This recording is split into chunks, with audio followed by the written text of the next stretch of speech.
untuk identifikasi masalahnya. Boleh siapa yang mengemukakan?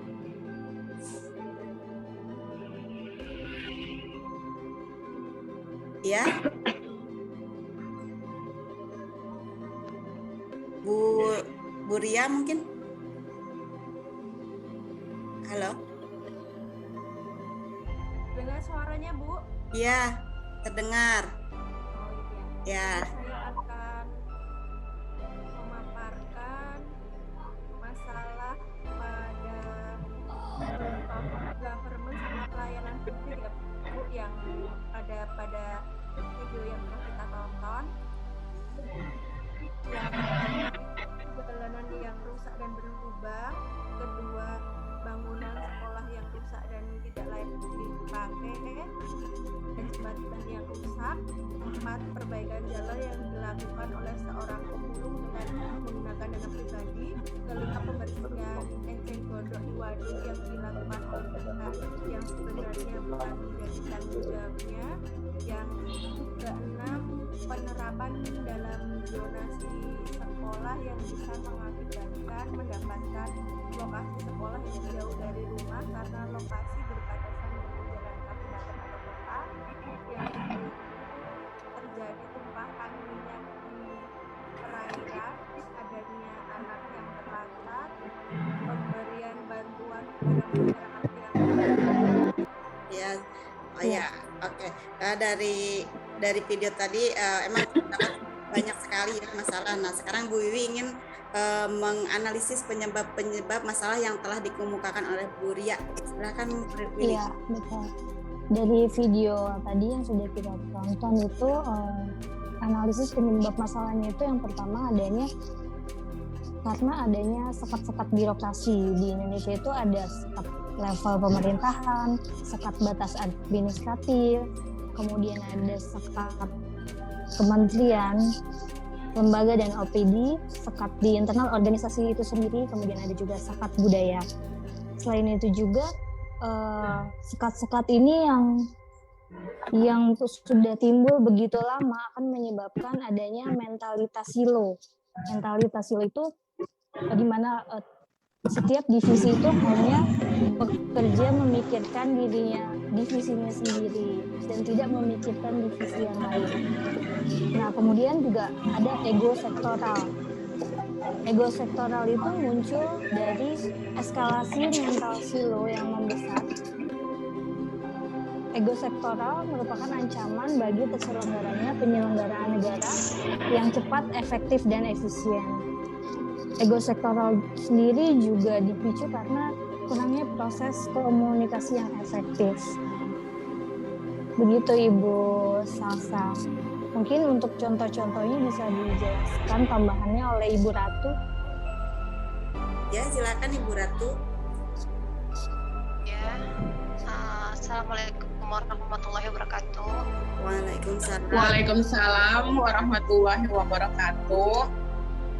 Contoh yang pertama dari 5 sekat birokrasi, yang pertama itu kan ada sekat level dari pemerintahan. Itu contohnya permasalahannya jalan buruk, sekolah yang bangunannya sudah rusak, terus jembatan yang rusak. Itu terjadi karena adanya sekat pemerintahan di level pemerintah itu sendiri. Dan yang kedua ada sekat batas administrasi, itu contohnya untuk penerapan jenis sekolah. Itu masyarakat sulit untuk memilih sekolah yang dekat rumah karena ada batas zona administrasi tersebut gitu. Contoh yang ketiga ada sekat antar kementerian, lembaga atau OPD. Contohnya dari video tersebut tumpahan minyak. Dari kasus itu banyak yang bingung gitu ya. Kalau lautan itu termasuknya dinas perikanan dan kelautan atau dinas lain gitu. Dari sekat internal organisasi maksud saya adanya contohnya yaitu dari pembayaran pajak itu sendiri. Setelah kita identifikasi masalahnya dari video tersebut, lalu kita sudah menganalisis apa sih penyebab dari masalah di video tersebut. Sekarang rekomendasi atau upaya apa saja sih yang kita lakukan atau yang harusnya dilakukan untuk memecahkan masalah tersebut? Mungkin Bu Nisa, silahkan. Iya, terima kasih Bu Salsa atas waktunya ya. Menurut saya rekomendasinya itu yang pertama reduksi ego.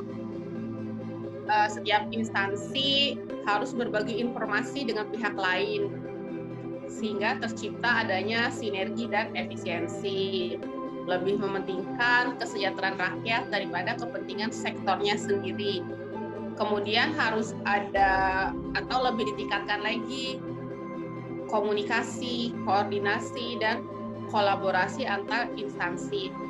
Sehingga kalau misalkan tadi yang masalahnya ada gedung SD yang dekat kantor pemerintahan suatu provinsi tertentu masih kurang layak, belum ada pembangunan karena walaupun dekat dengan kantor pemerintahan provinsi, tapi gedung SD tersebut adalah kewenangan pemerintahan kota.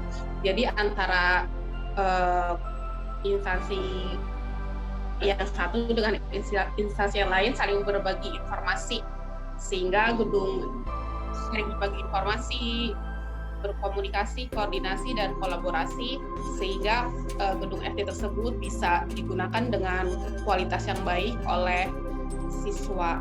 Mungkin teman yang lain ada mau memberikan rekomendasi? Ya, kalau misalnya mungkin cukup ya diskusi kita. Saya ambil kesimpulan dari rekomendasi atau upaya untuk memecahkan masalah. Mungkin diawali oleh misalnya dari sistem pemerintahan ya. Pemerintah itu harus merespon secara cepat yang terintegrasi dan harus sinergi. Jadi penanganannya itu harus cepat agar tidak ada hal-hal yang tidak diinginkan, seperti contoh kasus dalam video itu ya, ada jalan berlubang. Nah, kalau tidak cepat ditangani akan memakan korban, sehingga pelaksanaannya ya akan menghambat ya. Terus menghilangkan sekat-sekat sektoral ya, sekat-sekat di pemerintahan dari pemerintah pusat, daerah, kabupaten atau kota, dan ke desa-desa ya. Selanjutnya juga harus ada kerjasama antar instansi pemerintah. Kerjasamanya bisa yaitu reduksi informasi. Jadi harus saling berkomunikasi, kolaborasi, dan koordinasi ya antara instansi yang satu dengan yang lainnya. Dari semua hal tersebut mungkin solusi yang paling utama yaitu dari sistem informasinya ya. Jadi pemerintah harus melaksanakan komunikasi, selanjutnya harus ada koordinasi, kolaborasi, dan dari kolaborasi itu biasanya menghasilkan kesepakatan atau MOU, di mana kalau sudah ada kesepakatan atau MOU biasanya program tersebut langsung dilaksanakan karena akan ada monitoring ya. Nah, terus kenapa harus melalui sistem informasi? Karena hampir semua instansi sekarang pelaporannya melalui atau dilaksanakan melalui informasi, karena dengan adanya sistem informasi bisa segala sesuatu pekerjaan mungkin ya bisa efektif dan efisien, di samping yang ego-ego tadi. Oh ya, satu lagi saya tambahkan yang tentang mentalitas dan ego sektoral itu harus adanya perubahan mindset dari para pegawai, misalnya yang penguasa jadi pelayan, atau misalnya yang berwenang itu jadi sebagai yang berperan, dan pejabat yang punya jabatan harus amanah, jadi segala sesuatu tanggung jawabnya dilaksanakan atau dilakukan